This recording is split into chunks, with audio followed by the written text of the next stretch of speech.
so nice to join you today, Corinne, and hello, everybody. And B2B marketing, this is what I love to talk about. I guess my main goal is that I believe everybody is an innovator, and I've spent my career teaching people how to rethink the work that they do and the impact that they can have so that they can build greater momentum and see results faster.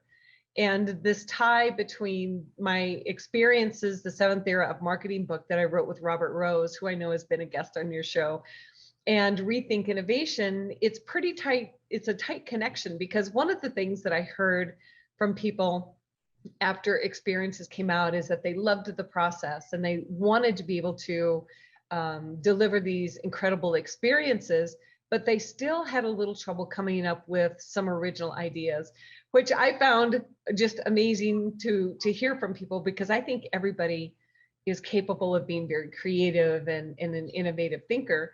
And I realized that I went through a process that was very natural to me, but others didn't necessarily go through. So with this book, what I dug into is whether or not the process of consistently coming up with a great idea is something that people could learn. And so through that, I started to dig into what ideas did I see that I thought were phenomenal, that really had a big impact, whether that was changing an industry, changing a company, huge revenue impact, whatever that may be. And I interviewed people, I researched projects and ideas and inventions even that I saw. And the interesting thing was that all of these people followed the same process, whether they realized it or not. And so through my research, I was able to break their thinking down into a very simple 5-step process that anybody at any level in any kind of position, whether you're a startup, you're an entrepreneur, you are a corporate side marketer or finance person, it doesn't matter. Everybody can follow this process to consistently come up with new, great, and reliable ideas. Thanks for asking that question, because I think it is something that is so important to define for something that we put so much weight and credit and hang our hats on, like a word like innovation. And even when I started to look at how others defined it, I thought, I don't know that anybody could take these definitions and know what behavior to actually exhibit every single day in order to be innovative. And I think there's this perception that innovation has to be big and complicated, expensive, time consuming. You need a special degree. There's only certain people who are smart enough, have the right training, whatever it can be. And I truly believe that we need to democratize innovation. And that was one of the reasons that I wanted to develop this very simple, understandable definition of innovation. And so I define it as the ability to consistently come up with new, great, and reliable ideas. And it sounds simple, but each word is very important in this definition. So when we look at a new idea, it doesn't necessarily have to be something that has never, ever been done before, but perhaps it's something that's never been done before in your industry. So for example, the drive-through layout for McDonald's restaurants is patterned after a Formula One pit stop. Now, is that layout something that has never, ever been done before? No, but it's very innovative in the fast food environment. Now, that's a new idea, but even just a new idea on its own isn't enough to be innovative, because we've seen a lot of new ideas that fail horribly. Things like new Coke, Cheetos made lip balm, Colgate made lasagna. So just the fact that it's a new idea isn't enough. This is crazy. Yeah, exactly. Lasagna, you just try to figure it out. Exactly. And then we move on to the next word, and that's a great idea. And I'll be honest, a great idea is one that's more subjective, but I think about it in terms of the great advertising legend, David Ogilvy, and he talked about a great idea is one of those things that, it raises the hairs on your arm and gives you goosebumps, and it makes you envious that you didn't think of that idea. But even a new and a great idea isn't enough to be innovative, because really at the end of the day, we have to see impact and results. And that's where the word reliable comes in. And an idea that's reliable is one that makes money or has a financial impact in some way. Now, we know lots of ideas that have financial impact, but they don't have that new and great criteria, so they aren't necessarily innovative. But it's the ability to consistently come up with ideas that have all 3 of these criteria is how I define innovation. I absolutely. And we've seen that throughout history. I mean, even if you look at what Apple did with the smartphone and music players and things like that, absolutely great ideas. And people didn't realize they wanted them because they didn't have any concept of it. But I think these are examples of when a company really knows their customer so well and can connect the dots between what's possible and what's reality right now, that they can bring people along on that journey that makes these new big ideas really believable. But we've seen instances where other companies have tried to do what Apple did, and Dell is one of those companies. They tried to go into the music player business, but they didn't have that ability to connect the dots and compete in a way in that part of the market, that part of the technology market that Apple could. This is Yeah, and even though other brands may catch up with that technology, it doesn't mean that Clubhouse wasn't innovative to start with. okay. And to your point about that difference between creativity and innovation, I think for most people, we think of creativity as a nice to have, and we think of it more as the look and feel of anything. But when we get serious about business, we say, okay, creative people or creative ideas, Right. you have your place, but now we're getting down to serious business. Now we need to start to talk about innovation. And people have this understanding that innovation is something that has a business impact. So creativity is about coming up with those ideas, but innovation is really looking at taking it to the next step and putting them into a process that can be implemented. And you really can't have innovation without creativity first. And so everybody who poo-poos creativity and says, oh, we're more serious than that, we're innovative, you really can't get to that full potential that you want to be as an innovator unless you have true appreciation for creativity. Okay, that's. I do. And Yes. I think there's this perception that innovation has to be something that's big. It's a big strategy, it's a big campaign, it's a big product. But really the thing that makes a company innovative is all of these micro ideas and innovations along the way. Because if all we did was rely on these big ideas that are generally product driven, we still have to look at the rest of the ways that a company functions in every area of the business. So that product could be the best in the world, but if the IT department is still operating 10 years behind and not keeping up and looking at ways that they can be innovative in how they help the business succeed, or if finance is still, 10 years ago, those are all things that slow down and can actually kill the potential and the revenue of a great idea. So when we look at this ability to practice this 5-step process, what I saw with the people who were the most innovative, big projects, small projects, just you catch them in the hallway, you ask them a question and they have ideas like this. It's because whether they realized it or not, they practice these 5 steps all day long.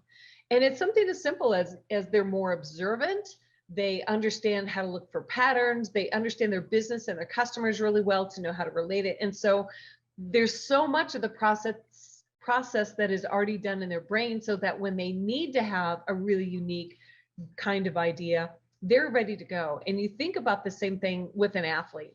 If you think about a Serena Williams showing up on the tennis court and she hadn't done her drills, and some of her drills are probably things that just take 5 minutes. Of course, she's a professional at this, so she spends many hours a day. But one of the habits that I'm working on is my Spanish. And so some things that I do are I practice reading a Spanish magazine for just 5 minutes a day. It's all cumulative and it all adds up. And it's no different than if you would do 5 minutes of Spanish or 5 minutes of push-ups or 5 minutes of practicing a 5-step process to help you become more creative. The more you do it, the more fluent you become at it. And it just becomes a habit when you need to do it. It's a fantastic question, Kareem, because you've put together the ideas into these 2 books in a way that fits perfectly. So I want to start out by just putting some context for marketers. And that's that 90% of innovation happens outside of traditional product development and R&D. So if we look at it in that perspective, and 75% of investment in innovation happens outside of those same groups. So if we look at it in that way, there's this huge opportunity for innovation throughout the business in ways that we don't either recognize or have awareness about, or to some degree kind of want to admit, because when you have this ability, but you don't take advantage of it, then you don't have to take responsibility for it. But one of the things that Robert and I talked about in the 7 eras of marketing is really how marketing has led so many different shifts, not only in marketing, but in business and how business is done. So now as we start to tie that together, I mean, marketing as a profession has been one of the most innovative things in business since we began as a profession. So now we look at that. And if we look at marketers and our ability to be more innovative in a strategy, in a campaign, in a designing an actual content story-driven experience, like Robert and I talk about in experiences, the thing that we need to start to do is ask ourselves, what is it in our own world that we find inspiring or interesting? And in Rethink Innovation, I tell the story of a marketer, Tim Washer, whose background is in stand-up comedy. And he was also a writer for Amy Poehler on Weekend Update on Saturday Night Live. He was a writer for Conan O'Brien. And he was able to observe and take the skills that he had in comedy writing and transplant that into the work that he did at Cisco and come up with, and also IBM, he worked at IBM before Cisco, come up with incredibly innovative programs and campaigns and things like that just went off the rails with success. And that's the same kind of thing with anyone who's marketing technology. And to your point, the map that Scott Brinker does every year, I think there's more technologies now just in Europe than there was in total on his roadmap in 2016. So we see this huge growth and this huge competition. So the thing is, believe it or not, the people we market to are people too, and have interests and, like to be thought of as real people. So the more we can bring into our work as marketers, things that inspire us, the more we're going to be able to stand out and connect with our customers and build those relationships. Well, and I think one thing that's really important is that marketers have to know their customers better. And I always ask marketers, like, how well do you know your customers? We know them really well. We have all the data, we have all the analytics, we have all the numbers to show we know our customers. And my question is, how much time have you spent, on the phone, in person, really understanding and learning their world? How much time have you spent with salespeople to understand your customers? Because most marketers don't truly understand the customer's world. They understand the customer's buying behavior as they interact with marketing content. But that is such a microcosm of what that entire customer's world is like. And I've worked in sales before, and I remember the first time I went to sit down with a customer. It was an established customer of the company I worked with.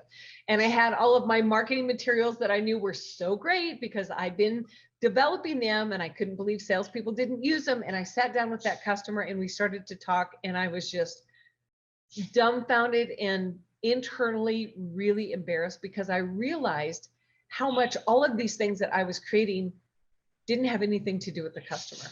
And it was because I didn't know the customer. And I think that is one thing that is so important, is that you have to know your customer first. You have to put them in the center of everything that you do. Now, doing that, now start to look at, again, what inspires you, what catches your attention. It could be a movie, it could be a series, it could be a hobby that you have, it could just be some random interaction that you have.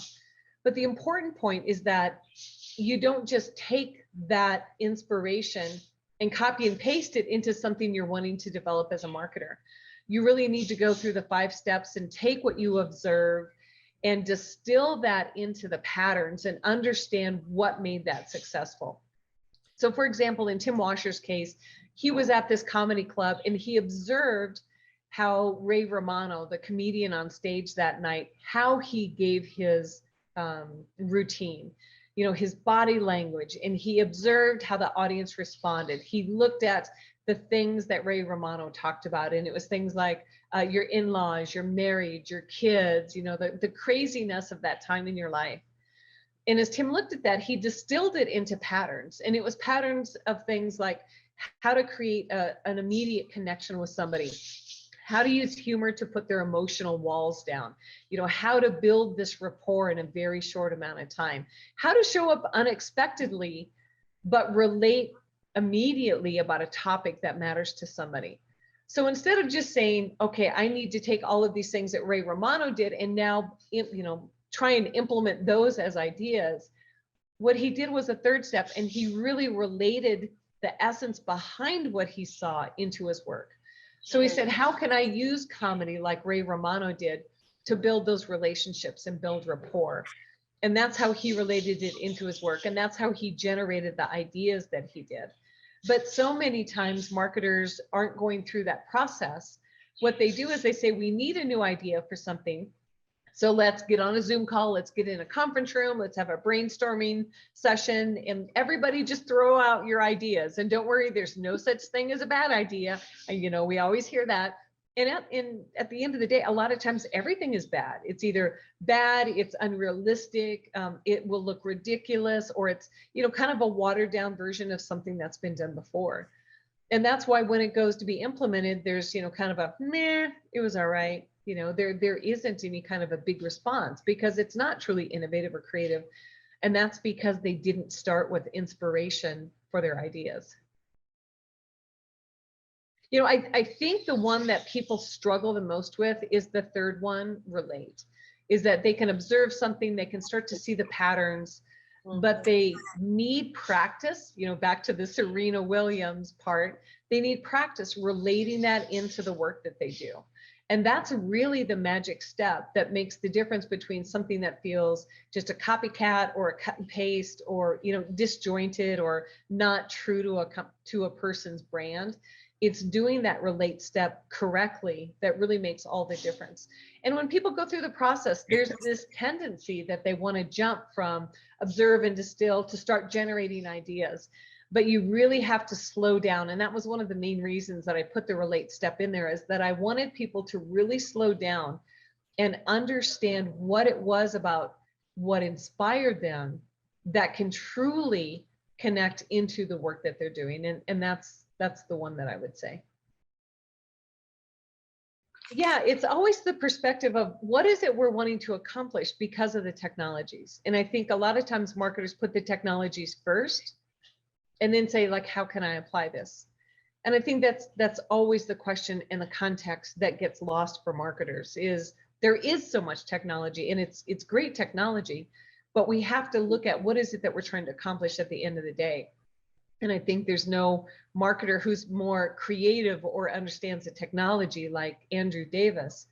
And he is so great at understanding what worked in the Hollywood industry and how to transplant that into the world of marketing in any size company, any industry, any situation. But then to actually execute it, that's when we look at the technologies. But I think it's too often that marketers reverse the two, and then that's where we run into problems. I learned a lot from Andrew Davis about pitches and why they matter so much and how to structure them. But it is true, we can have the best idea in the world, but unless we can tell the story of that idea in a way that helps put our audience, whether that's our client, whether it's our boss, or somebody on our team, unless we can help them bridge that gap between where we are and where we want to go, then a bad pitch can kill even the best of ideas. And that's, I think that a lot of people, not just marketers, a lot of people aren't great at pitching their ideas because they don't understand how to articulate the impact that they want to have, the problem that's being solved, and then connect the dots between where they got the idea, the inspiration for their idea, and how it actually applies to the business. Design of the pitch. So I think the structure of the pitch itself really, really matters, because it's just like a storytelling structure. What we're looking to do is bring an audience along on a journey and help them understand, the context for the problem that we're trying to solve, and then look at here's where the inspiration came for this idea. Here's, what worked about this idea. Here's how we can take what worked and relate it into the work that we're doing. And here's the outcomes that we can expect. And I think one of the things that people are always hesitant about buy-in with new ideas is that risk and uncertainty about, will this work? And there's really, if you have an idea that you are 100% certain that it will work, then it's probably not particularly innovative. But if we can look at an inspiration for an idea from a situation, another industry, another, whatever it is, where it has already worked, and then we can take those patterns that made it work there and understand how those relate to the work that we do. That's how we can start to get people to relax and be a little bit more willing to try some things that maybe they wouldn't have been willing to do before. And it's a good point. One of the exercises that I'll do in creativity workshops is to say, what is it that you do now that you know to be true? And now what's the opposite of that? So, in your case, we know that socks come in pairs. We know certain things happen a certain way. But what if we started to think about the opposite of that? And it's those kind of ways of opening our mind up to opportunities and potential that really help us, rethink how things can be done, how products can be marketed, even what the product is itself. I love that example. That's a great one. Yeah, I mean, a core part of innovation is being able to identify opportunities and solve problems. And that's, as an entrepreneur, that's what your day is all day long. And we know the famous quote, there's only two functions of a business, marketing and innovation. Everything else is a cost, is an expense. Okay. And so that's the case. I mean, we look at marketing and when we look at the true beneficial definition of marketing, and that's to serve a customer, help a company serve a customer or create a customer. Mm-hmm. That's really powerful. And it takes a lot of entrepreneurial understanding and innovative thinking to make that happen. So they're all three are very tightly connected. I would spend it on content development and then promotion of that content to bring an audience to that content. But I would look at what's the problem that needs to be solved for my target customer, and then be the best answer for every single question that they have, because it's the ability to build that trust and that relationship first, because people know you through your content that matters the most. I would go beyond what Marcus does. I look at what Robert Rose and I did with experiences, and really looking at what's the experience that we want to deliver that helps that customer. And so that they can answer the questions that they need to have answered, but how do we also create an experience through content to be able to, help them achieve what it is that they want to achieve. So it goes beyond just the back and forth of, they have a question and I'm going to answer it. I truly do believe in the design of experiences, but in order for people to find it, it does take promotion to that content. Okay. Absolutely. My website is Carla with a C, carlajohnson.co. There's no M on that. And when you go to my website, on the homepage, you'll see a link to my book, Rethink Innovation, as well as the other 9 that I've written or co-authored. And then you'll also see the innovation archetype assessment that you mentioned, but you can share the direct link for that as well. When you buy my book, which is available on Amazon, Barnes and Noble, any place that great books are sold, you go to the book page and you can input your information and you'll get access to some free bonuses, including a PDF of the book that you can download right away. Okay. I always love it when people connect with me on LinkedIn and let me know that you heard me on this podcast, and give me a shout out on Twitter. That would be great.